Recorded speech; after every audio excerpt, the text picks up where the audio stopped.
All right. Welcome back. Welcome back. I am so excited, not as excited, but still excited, none the same, to talk to these next folks, which are the parents of these beautiful young people that we just heard from. So I'm going to also give them the opportunity to introduce themselves. Tell me your name, what grade you're going to. No, I'm just kidding. Tell me your name, your child's name, even though y'all will have no issue with identifying who their child is, but just to make sure that we're clear, who's your child? And what are you most proud of when it comes to your baby? Oh. And don't cry. I don't know where to start. My name is Ariel Washington. My child is Elena Washington. And I am most proud of the fact that she has opened up more. She was really, bottled and didn't really express her emotions and her needs. So I'm really proud that she has began to open up and feel like it's a safe space to open up. I love that. Love that. My name is Tanya White. My daughter is Haley White. And I am most proud of how confident Haley is becoming over the past couple of years. Look at there. Y'all gonna make me cry. Go ahead. I am the great. Oh my goodness. Yusuf English. Father of Yusuf English the second. Oh goodness. First off, that is not how he introduced himself. He did not. Well, he had his own identity. Okay. His own identity. Oh, what was the name that he used when he introduced himself? Uh-oh. Oh no, hit the green. Is that right there? Mike. Okay. You see, you messed. And then, well, let me do this. Shouts out to my daughter, Niara. She's engineering and producing right now. So shouts out to her. Thank you so much for that. But the thing I'm most proud of with Amir, first off is his vocabulary because it's way better than mine. But secondly, he's uniquely him. He's never really shied away from being who he is. And I've kind of just tried to allow him to be that. But he is just, as you can see, he's his own person. Says whatever. Can have a conversation with an adult or a child. So I'm just really proud of just the person that he's becoming overall. Yes. And I'm just so elated and proud of the fact that I get to be a part of their journeys. I actually was talking to Amir whenever we first came in around how much he has grown up and how, being able to kind of track that journey for all of them to now. So yes, love that. So I kind of did little kitty gloves and entered the space like that with the young people, but I'm not doing that for y'all. And so this first question is going to be a bit of a doozy, or I guess it's the second one, which is, what is the hardest thing about being a parent? What is the hardest thing about being a parent? I think the hardest thing about being a parent is not knowing if you're getting it right. Me, just for example, I've made a lot of mistakes as a parent over many years. Right. And I feel like over maybe the past 5, maybe 6, I'm finally started to get it right. Right. I think a lot of times we as parents, we kind of, I know for me, little background, my dad was not really around. So I didn't know how to be a father. So you end up listening to people in the street and you have these different situations and this person is saying you should do this, right. This person is saying you should do that, but then there's a whole nother person that you're parenting with that is going to react to whatever decisions you make. Right. And so that creates brokenness, that creates all of the stuff that then you now have to dig out of a hole that you create. So I think that that's probably the toughest thing is like, I don't know if you're getting it right, what to do. So, am I getting it right? And I'm proud to say through all my mess ups, I got 2 in college. Right. I've had kids, they're doing what they do. I don't know if it's me. I don't think it's me. I think it's them. But I just think that for any parent, I think that's the biggest fear is, are we getting it right? Like, is what I'm doing, is my kid going to turn out the way I see it or the way I want it to go? Or are they going to turn out like some of these other kids? I'm looking Not at. some of the other No, kids. think about you. Every parent Yeah. has looked at it and go, I'm glad mine ain't like, Yeah. you know, like, what am I must be doing something. And it's Right. not comparative parenting. It's just, you just don't want to see, especially working in education, you see so many kids go down the wrong road. And so for me, it's always, am I doing the right thing so that my kids don't end up down that road? Because I know how easy it is for Right. them to get there. I love that. I would share too.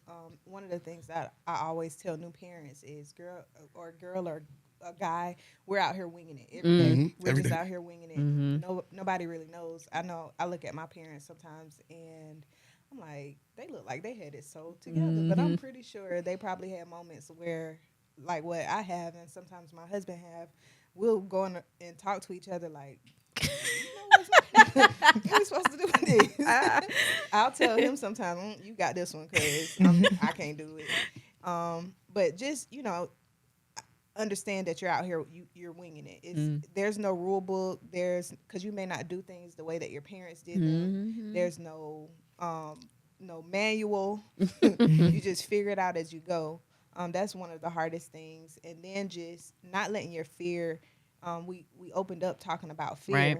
Not letting your fear get in the way of the process of them growing up, because as they talked about death, like that's something that they're going to have to go through. You can't try to shelter them or hinder them from feeling anything, because then they won't grow.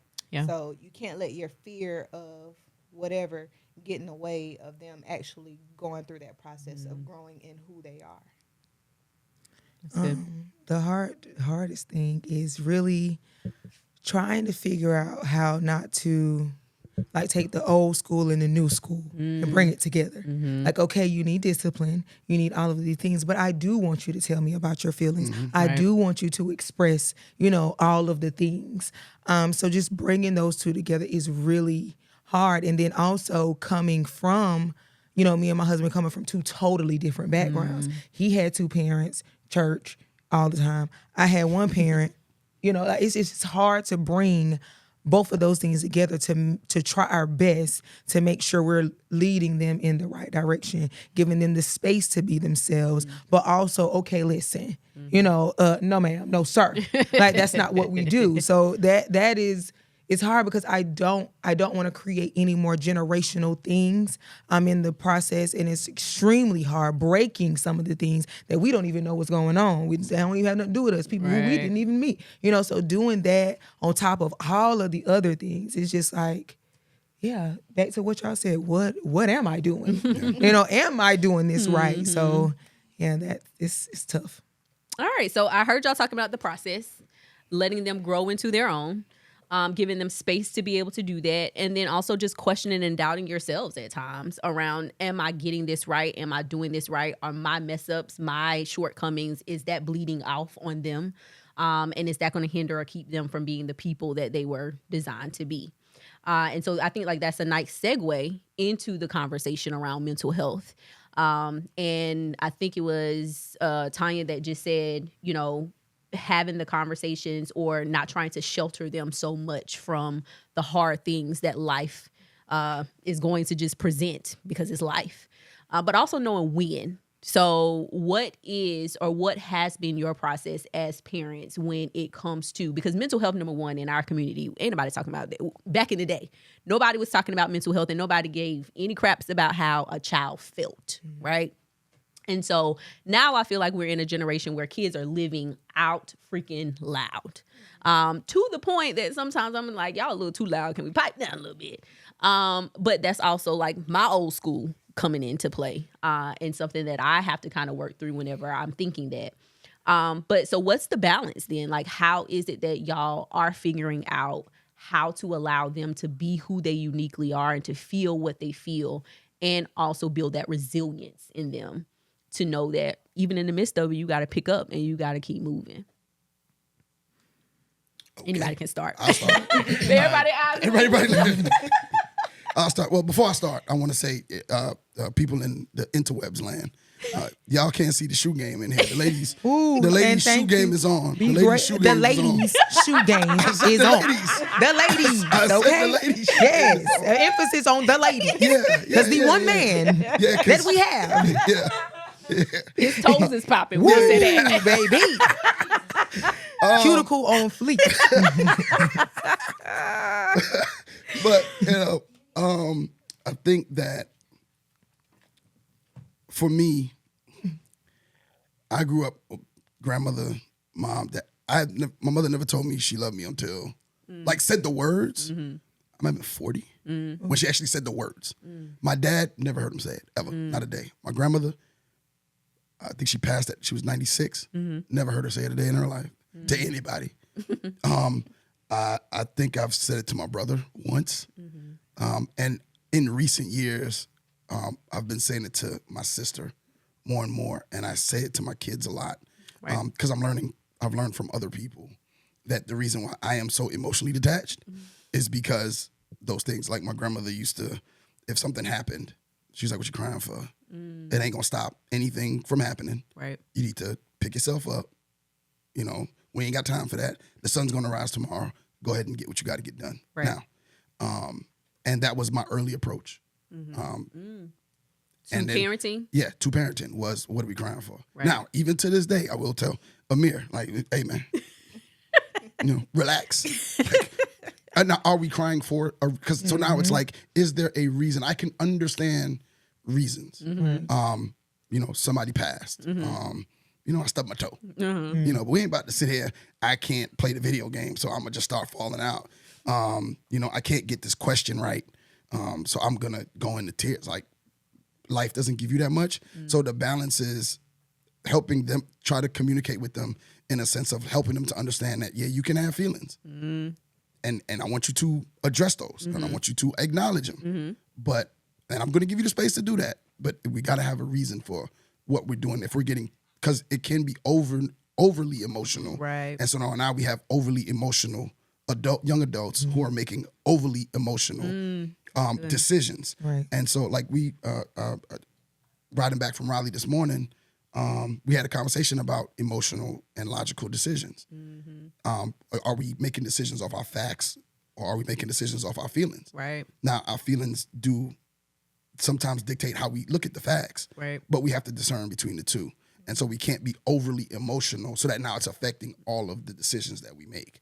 And I think that for me, it's difficult to create a balance for my kids sometimes because I was so far on the other side of the pendulum that, like, I can't, like, it's Are you difficult. uncomfortable with emotion now? Oh, yes.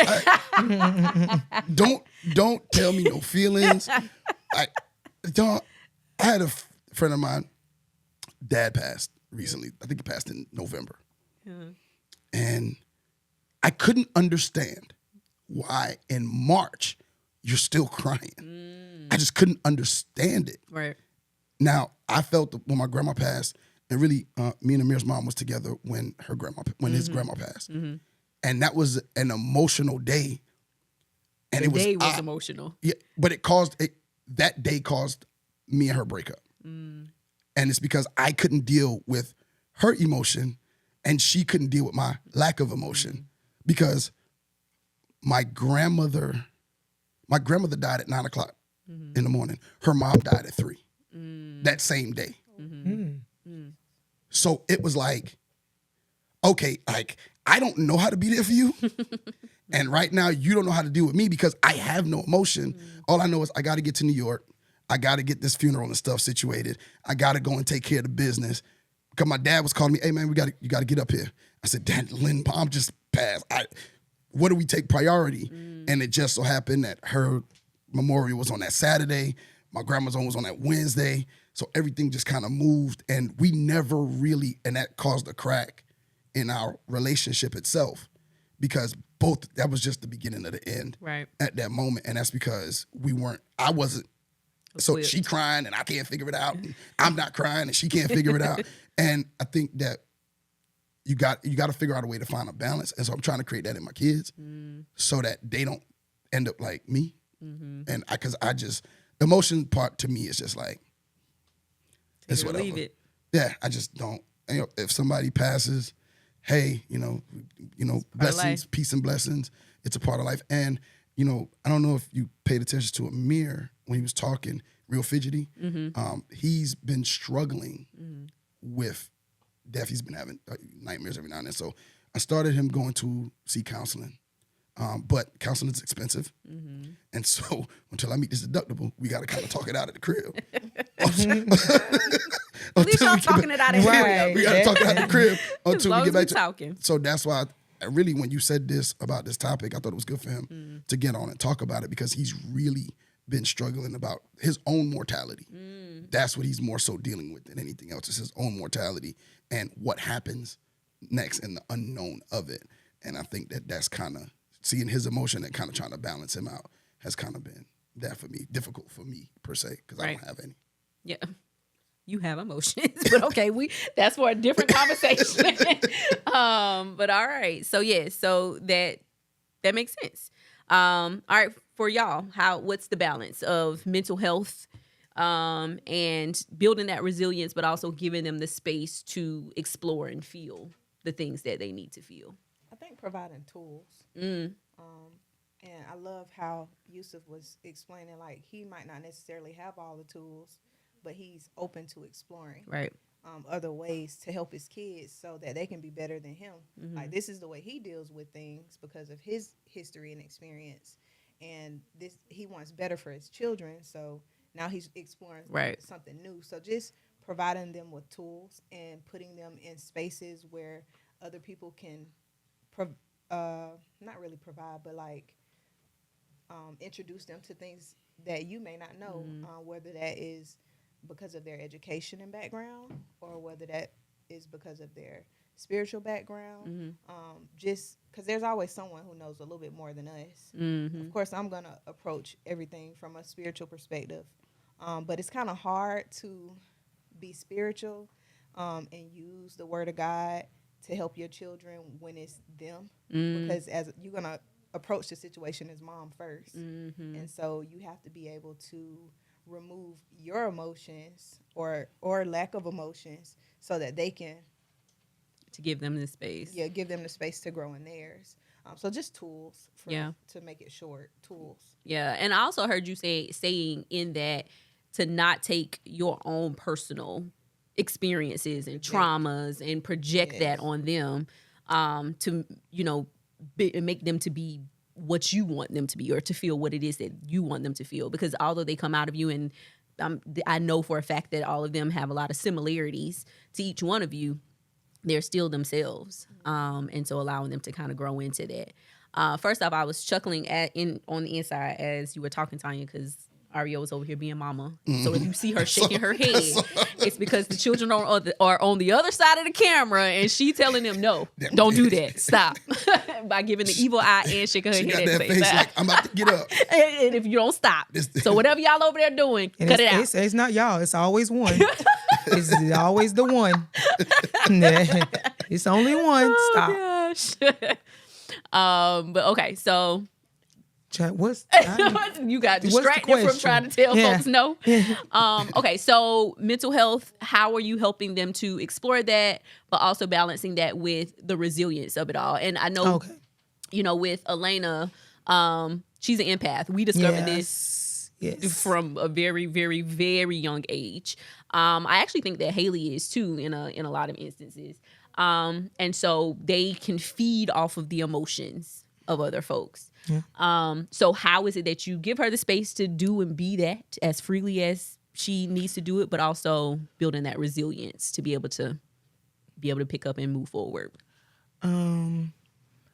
So she's definitely an empath, but she's a I mean, I don't know if this is a good term. She's a good empath because I'm an empath, but I don't have a cutoff. Like, I feel all of the things. And she has a cutoff. Like, homegirl will, it's kind of like you don't know which way she'll go, because she looks like she feels no emotion. But when you're looking at her regular, but if you know her, you know that she's feeling all of the emotion. So just letting her realize to just, I am Mother Earth at this point. Like, and through this journey that, you know, as raising these kids and experiencing a lot of, you know, I don't want to say bad, but difficult things growing up that a lot of people just didn't know about, because I did keep a lot inside. I'm trying to give her the space to be open and to tell me what you need. There is don't assume anything. Don't think I'm going to say no. Don't think it's going to be, ask me. And then if you get a no, let's move forward. Yeah. Like, you know, just being able to process all of those things, even if it doesn't come out the way that you expect it to, that's life. Yeah. Sometimes life does chew you up and spit you out. And you have to realize, you have to figure out how to get back up and keep moving forward and not stay down as long. Like, you know, that's just how it is. So just trying to give her that space and the tools and and then while I'm going through it as well, because I didn't start feeling all of these things until I started to raise kids and realize, okay, something isn't right.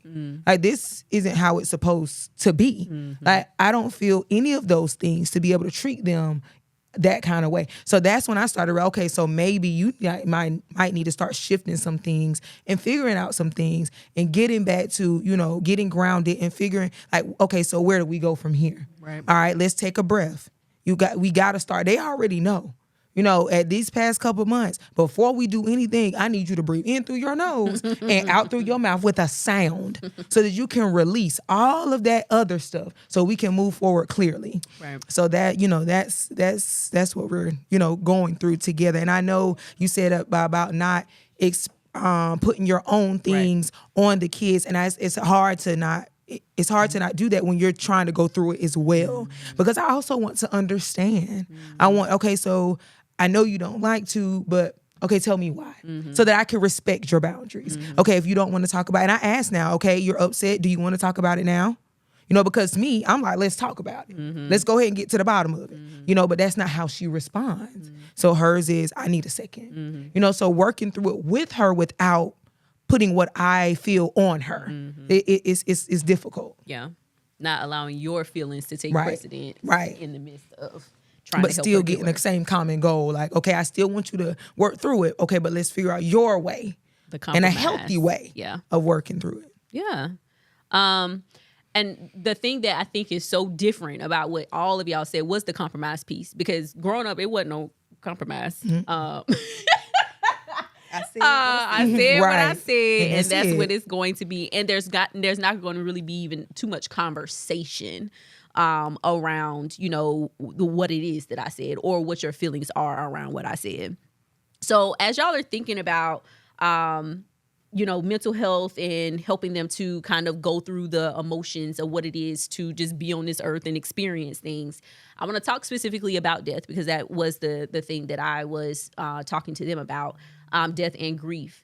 And tell me, what was the experience as a parent, parenting them through, as all of y'all were experiencing emotions connected to whatever the loss was.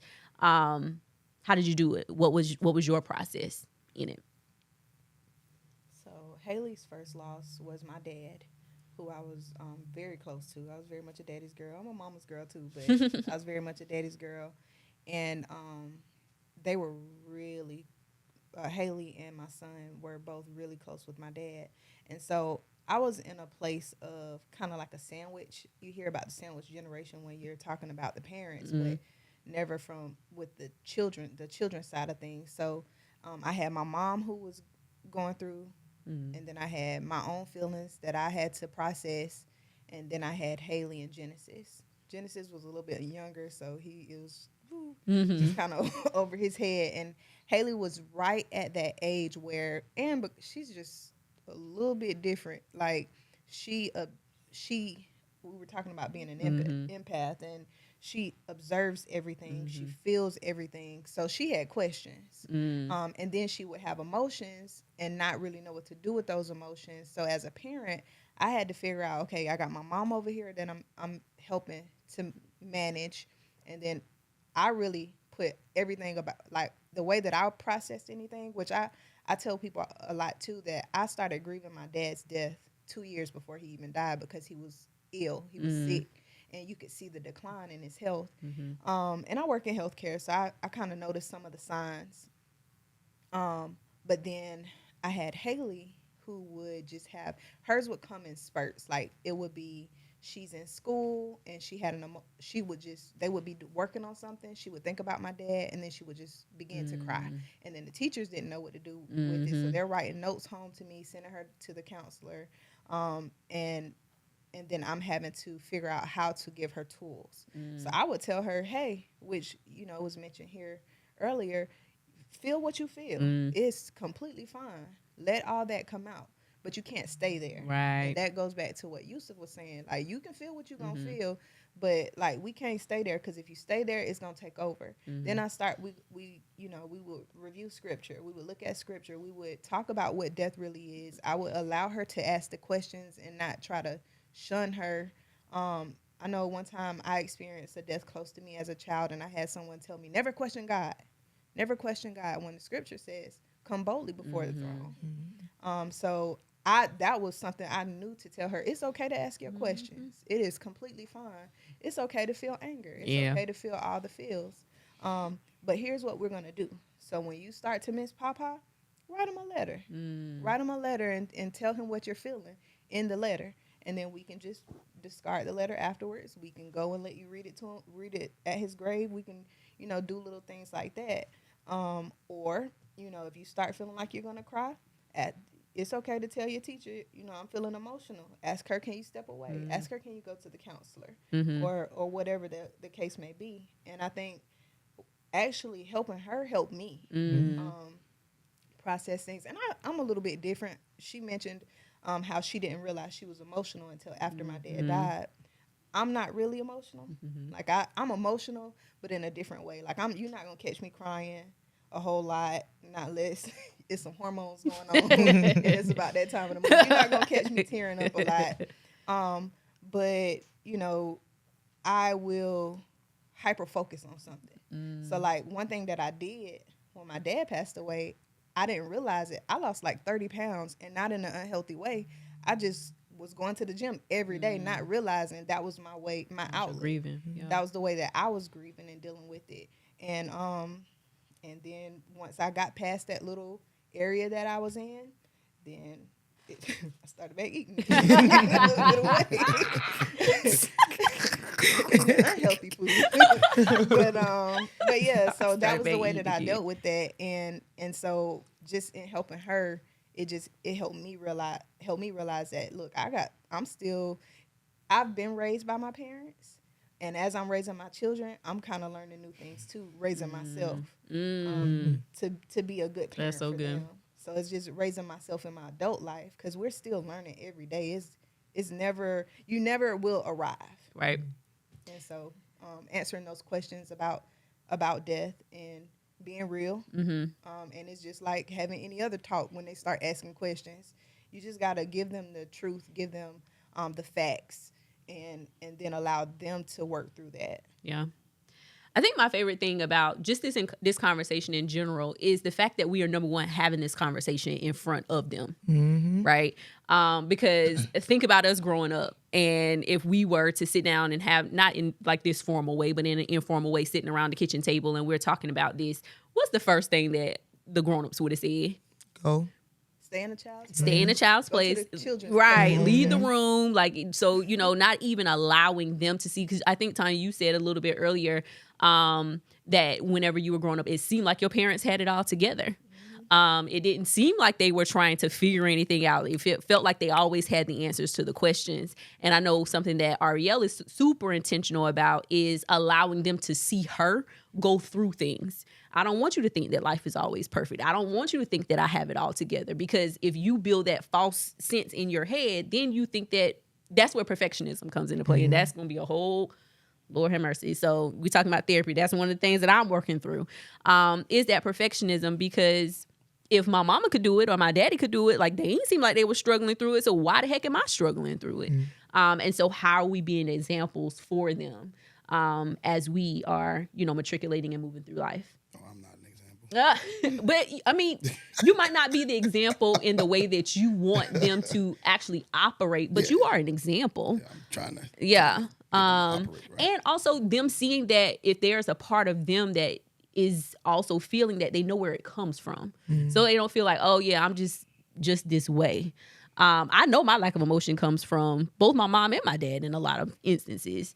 And so I don't feel as lost as I'm trying to work through that because I know where it originated from. Instead of just feeling like you just out here crazy and nobody else, it's just me.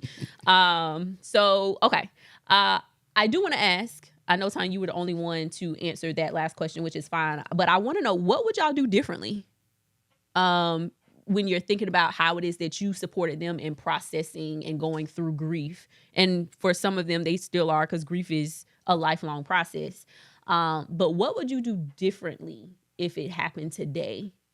Or even to prepare them for it, if you had a crystal ball and knew it was coming? Talk to him when he's by himself.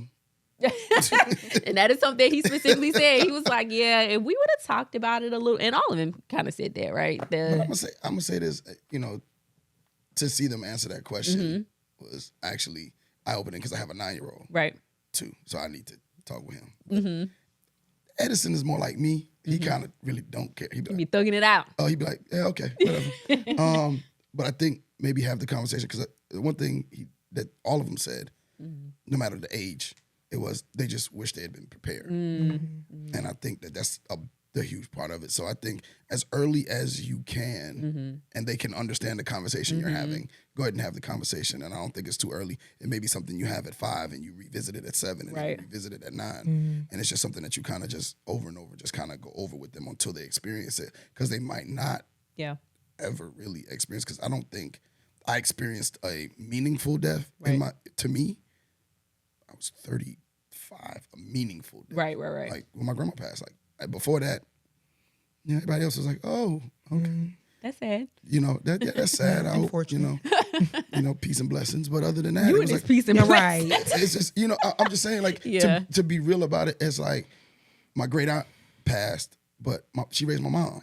I didn't really like Amir with his aunt. It's like I knew her, but it wasn't a big impact. Right. It wasn't a big impact. With my grandma, I didn't know what to do at all, because I know I usually don't have feelings.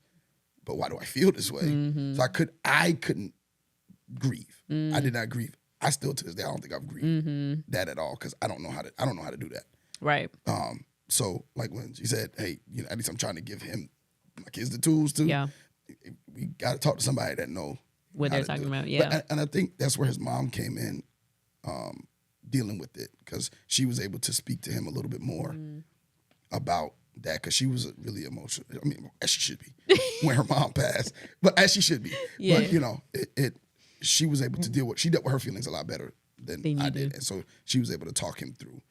Because that's how he answered the question when you asked him. She was really able to kind of help him through that, navigate it. Kind of came up. So I think whenever your kid is old enough, and they can intellectually understand what you're talking about, just do it. Have the conversation. I think something that I've learned that I'm actually applying that. So I can't say I would do differently. Some things you just don't know until you know. Oh, absolutely. And so at Haley's, when my dad passed away, I guess I always had this approach.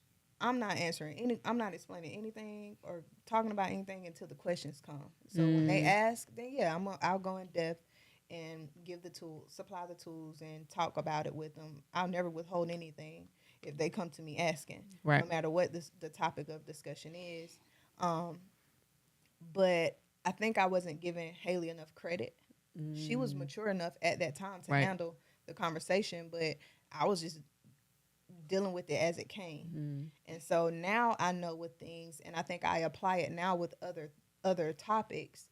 And I'm actually learning it from my mom now, because it appears that she's doing this same thing where you explain as you go. So we may be watching a movie and somebody in the movie experiences something or something comes up. I start then. Let me start giving these tools for this now. Let me start explaining this now. So some of the things that we talk about right now, even though Haley doesn't experience a lot of peer pressure or what other kids are doing or anything like that, I start having the conversation. This is what's going on in this movie. This is what we believe about this subject. And this is how we're raising you to deal with this type situation, Right. whatever it may be. This is what you would do for this. Mm. And here's why. Gotcha. And my mom, because I've seen a lot of growth in my mom since my dad's death. Like, it's like I'm watching her grow. I'm watching her grow up, and my mom, she'll be 64 in September. Right. Or she'll be 65 in September. But I'm watching her grow, and it's like a flower blooming, even at this age, she's still young in her prime. She's still young and in her prime. She can run circles around me. But I'm watching how she's doing things, and as she's experiencing new things, she's teaching my children. Right. And as she's teaching them, she's teaching me. And then I'm like, I'm taking from that. I'm gleaning from that. Like, it's okay to learn as you go and teach as you go. And some things, you're not going to know it until you know it. Yeah. That's life. That is definitely life. For me, always, since my kids have been in my womb, I call on my people. I am a firm believer in it takes a village. Now, I am particular, selective on who my village is when it comes to these things. And because I know that growing up, I didn't receive everything my mother said. Because we have experienced, some form of death. Whether, we had 50 little animals. So we have experienced, some form. So they have, you going through the process, but not in human form. Right. So, and I could say I talked to her, when it happened. And I let her know, but she didn't believe me. She was like, no, you're playing. It's not, So then I'm like, okay, but yes, I am telling the truth. And then so I call on my people. So whenever everything went down, I'm like, okay, listen, come on down. I don't know what to do. I need you to come in and use all of the other words in your vocabulary to help me, because I'm done. I want her to, I didn't want to get aggravated. I didn't want to get frustrated, because it's like, baby, I'm telling you, listen to me, but I didn't want to do that, because I didn't want to miss or interrupt the things that she was experiencing, because you need to go through all of these things in order to understand all of the points that you just made. This is what's happening. This is how we're doing, and this is why. Like, I want you to figure out all of these things and go through all these emotions. So when it does come again, but I don't want to be a hindrance. So let me call someone else that you trust and that can help you in a different way. And then I'm going to remove myself, because I want you to be as free as you can. So that's what I'm doing. I don't really have an example to really go by, or what was done when I was younger, because I too didn't experience a meaningful death until my baby was born. Like, she was one. Everybody else, like you said, was just like, oh my goodness, that's sad. But that was my first one. Your grandmother. Yes. And I didn't know how to process it. And, so I was out living and creating my own life, trying to process this with no way. I just didn't know. So I want to be able to give her that example. Like, okay, so this, here. I'm giving you this. I'm giving you these people for you to call on when I am not an option for you at the moment. Right. And that's okay. I don't feel like, nobody listens to their parent 100%. You have to have people in there that they could go to get that other information. So then I use another tool. I use a tool. Because I'm really hard on myself about not creating, more trauma. Right. And all of that, and taking mine and pushing it on. That I'm really hard, because I don't want her to experience half of the things that I experienced. Right. So that's just how I've done it, and I don't I think it's an amazing way, in a healthy way to and I try first. I don't just jump off on people. I try first and see how we go from there, and then and then move forward if I can't get through. Yeah. So all of y'all have named a resource, just in the general conversation it is that we've had, but this is going to be the last question. So I want you all to name it explicitly in reference to this question when talking to parents that are supporting their children through the grieving process, or their first time actually being confronted with death of a human being that they are close to, care about. know and understand who they are, what is one thing that you would tell that parent to make sure they're tapping into? One resource or whatever. I have 2 resources. Okay. Your Holy Bible, Mm-hmm. if you're a Christian. Mm-hmm. And secondly, utilize the school counselors. The school counselor at Haley School is awesome. Mm-hmm. She's amazing. And I would say those resources are there. And if they can't help, they know someone who can. And most of the time, it's free resources. And then I said 2, but I have a third one. As Ariel was talking, and I have a village too. I have a strong village. I have several people I can call on. But my mom is like my backbone. I know I can go to her for anything. And so just having your support system is also your children's support system. So bring those people in, and I know they have, like, my mom has her way of doing parenting, and I actually am different in some ways than she is with parenting, but I still appreciate and listen to how she would deal with something, or how she would parent or deal with a certain situation, and then I make my decision from there. So I may take some things, I may leave some things. So that's very helpful. Use your support system. Use your village, because your village is your child's village. So what I heard, all wrapped up and summed up, is that you can't do this parenting thing alone. Absolutely not. All right. What about you two? What resource or resources would you tell people to tap into if they are supporting their children through the grief process or their first bout with death? I would say whoever it is, like, I couldn't disagree with anything that she said. She laid it all out. That's about it for me. Let me ask you this. What's a resource? Because you are a little bit different in the fact that you, like, named that it's not even necessarily something you're comfortable with. So outsourcing is definitely... I would say, counselors. Guidance counselor is good. I think Amir, when he was at his first elementary school, the counselor there was great. The one in Florence, not so great. But the one where he was at was the one we was at prior to him moving to Florence was great. So she was a great resource for him. And then, like I said, when we took him to the counseling, he was good too. So just find someone, but you got to make sure that the counselor that you choose meshes with your kid. Right. Because if your kid's not comfortable or whatever, however, like, it's not gonna work. And Amir has frequently asked me to go back, so that's how I know he meshed with the guy. So I gotta kind of make that happen, and I know I do. But definitely lean on those, because, like I said, my village ain't emotional. We don't we don't deal with all of that too well. So I mean, we don't deal with it the healthy way, Right.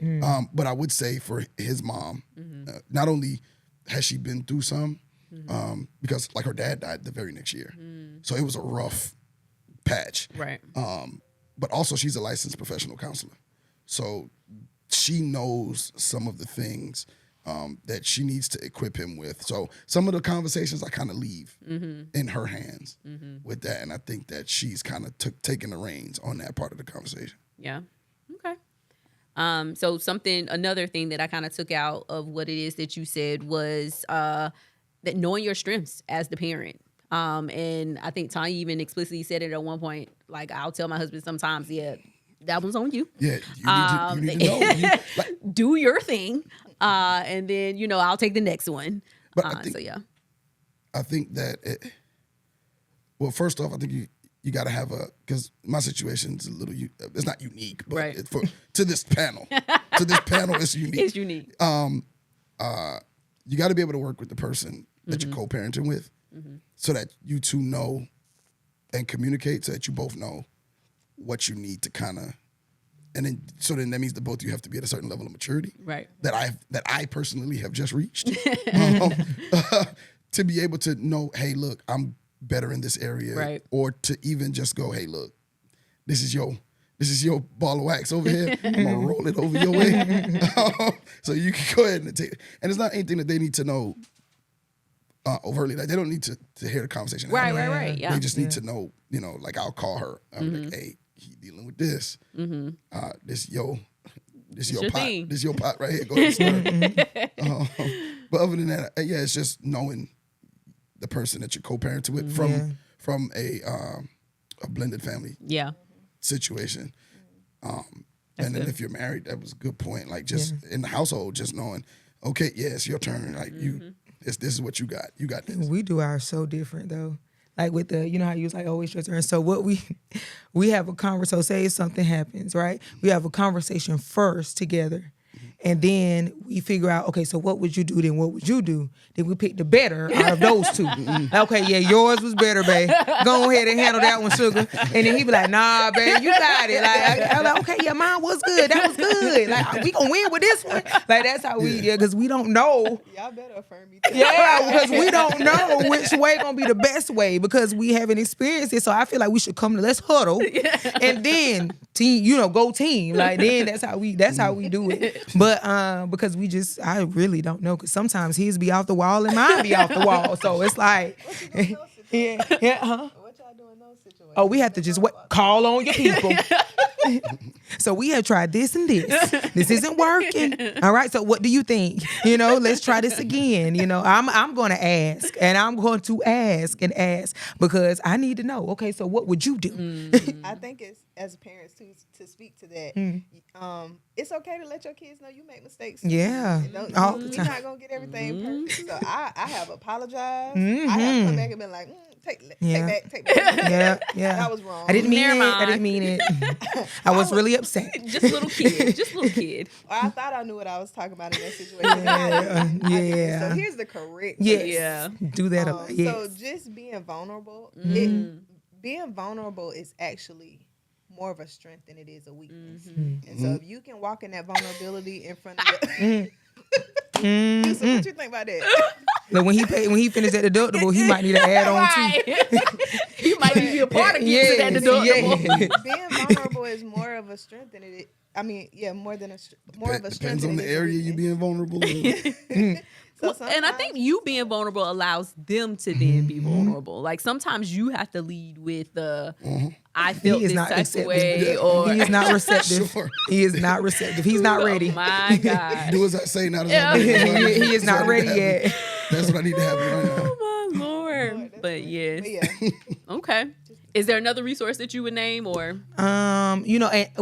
Therapy. I just got into therapy. Well, not just, but of going through the therapy processes, and I see the things that my kids are experiencing at an early age. So I mean, I don't know if you mean therapy and counseling as the same people, but I am now getting them involved in therapy.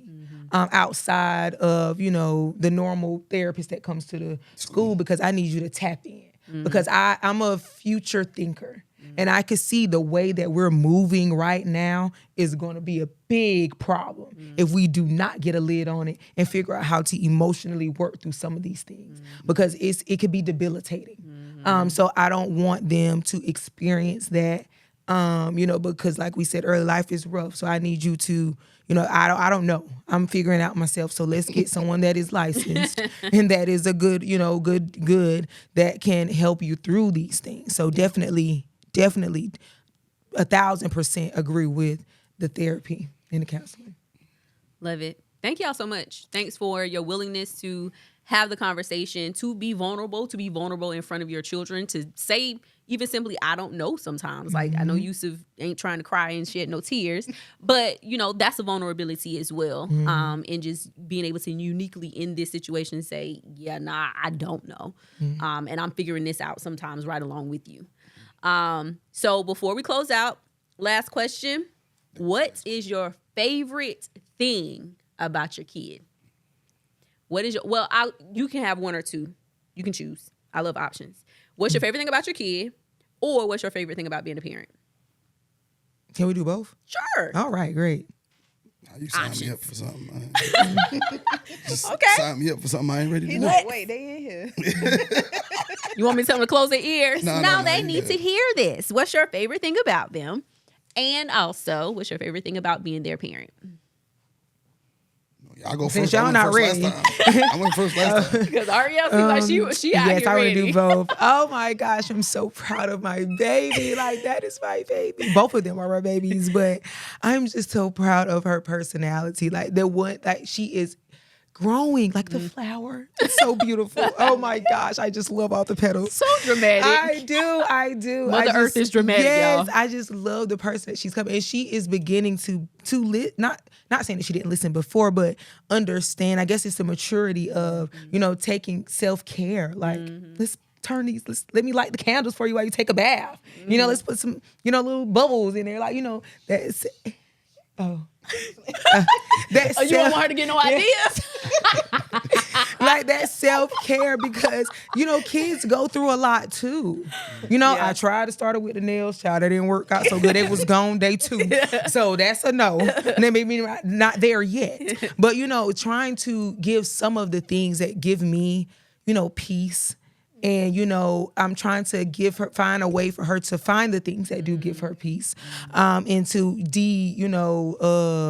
decompress. Thank you so much. I needed that. Yeah, decompress from just the 10-year-old life. Hearing your mama fuss about cleaning up, and then your brother getting on your nerves, and all of the other things. And so just allowing her to, and seeing that she's accepting that. Like, she'd be like, okay, Mom, you gonna light my candle? I'm like, yes, I would light your candle. Like, I just love that she is, in touch with self, and, knowing the things that make her tick, and all of those, and being able to work through that. A part of being a parent. Oh my gosh, my favorite part of being a parent is really like fixing my own ish. Like, and even though I'm parenting there, like, I have to get myself together, as much as I can, because I am an example, and I want them to see that I am working just as hard as you. Like, we're not put together all perfect. All of us have flaws, and many flaws, but we just showing them that it's okay. Because she does have a perfectionist thing. And I want her to know that I'm flawed, you're flawed, we all flaw. And to not judge others so quickly, give others grace. So teaching her those things as I'm going through them is one of my favorite, because I just want her to just be exposed to, as much as I can't give. And know the good sometimes comes with the bad. The bad sometimes comes with the good. It's just a part of life.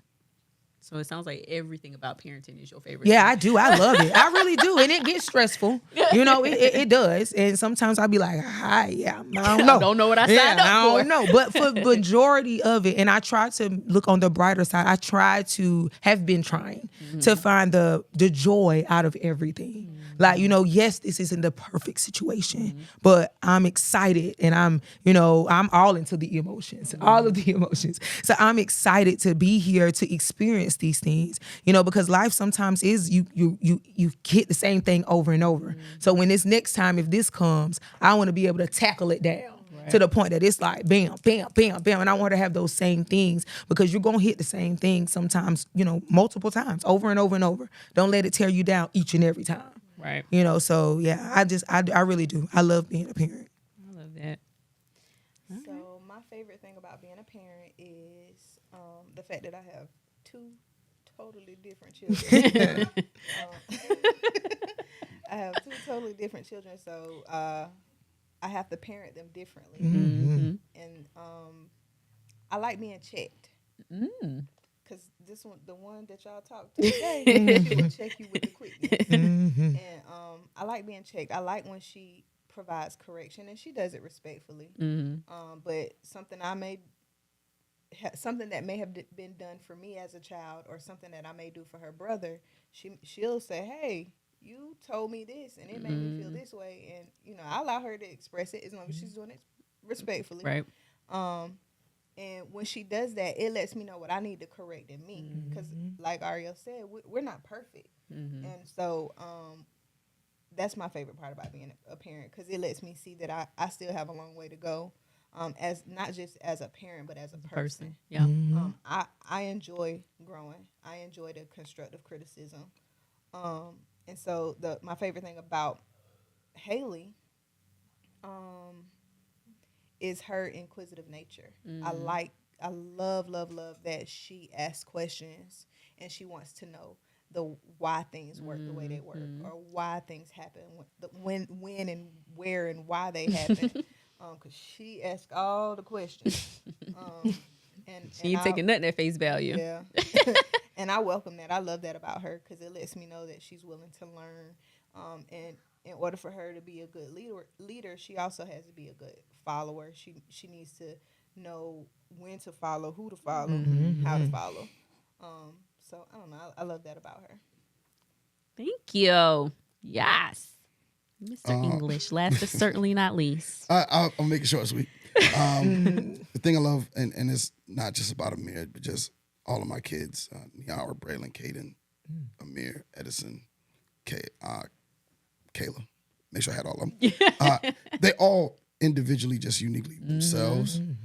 They're not afraid to tell me how they feel. Whether you like it or not. Whether I like it or not.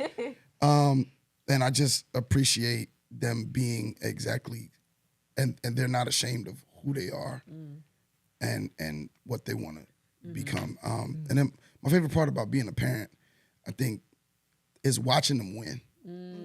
That's good.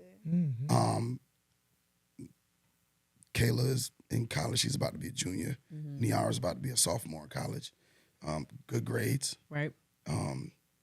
Braylon's about to graduate high school early, a year early. Caden is finding himself, but he's really into the Jehovah's Witness, and he's really into the congregation. And so he's giving talks at the hall now. So he's invited me to come by and I watch him, and I've never seen him as confident as when he's in front of the congregation speaking and really giving the word for the day. Amir is, if he doesn't have a book, he's figuring something out. And then he wants to be, he's a perfectionist. So if he doesn't have it right, he's going to harass me until he gets it right. And then Edison is just, if he was here now, he'd be bouncing off every wall here. But once again, each one of them has their own thing, and just watching them win in life and continue to hit these milestones and continue to just move forward and achieve more than I've achieved is really what I'm going for with them. And I hope that I just love watching my kids win. Look at you being vulnerable. Oh, Mr. I don't do vulnerability. On the couch. I don't. my God. I answered your question. it's a All I did couch. was answer your It's question. not the couch, but it's a couch. It's a couch. All I did was answer your question. Okay, well, yes, I thank y'all so much. Number one, for your willingness to share your children with not just me, but with whomever the audience is going to be, because I do know that it is going to touch someone. And I know for each one of you, that is a big part of what it is that you are trying to raise in them, is that they are supposed to be on this earth to help somebody else. It's not just about them. It's not just about what they want and what their personal, goals and things are. How is it that you're going forth and making sure that somebody else has a helping hand when necessary? So thank y'all for that. And then thank you for being the parents that y'all are. I think my greatest joy is to watch you all parent, and then to also be able to see the world through their eyes, because it's new. And I think we become jaded. And so what they get excited about, we don't get excited about no more. But it's good because it's like, oh, that is exciting. Elena was talking about ice cream earlier and was very excited about ice cream or Starbucks, one of the two. And I'm like, just to see things from a child's eyes, What child wants Starbucks? Well, I mean, it's the simple things that we take for granted, because I have my start. It's a high thing. It is high, but yeah, that's what y'all creating. So Starbucks. we just gonna go with it. But y'all are doing something right, and I want y'all to know that in the moments where it doesn't feel like it, that you're doing something right. So keep doing what you do. And we will pause this for right this second, and then we'll come back and we'll close out. Thank y'all again.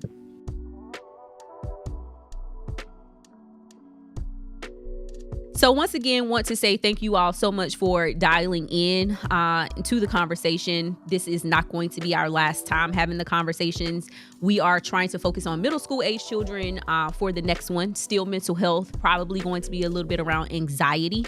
But this is what this will be, an open forum for us to hear from young people and hear from supports and connections in relation to whatever it is that we are talking about, as we as a community are working, as a village, as the parents named several times, are working to raise our children and raise them to be healthy and belief based, and understanding how it is that they navigate the world.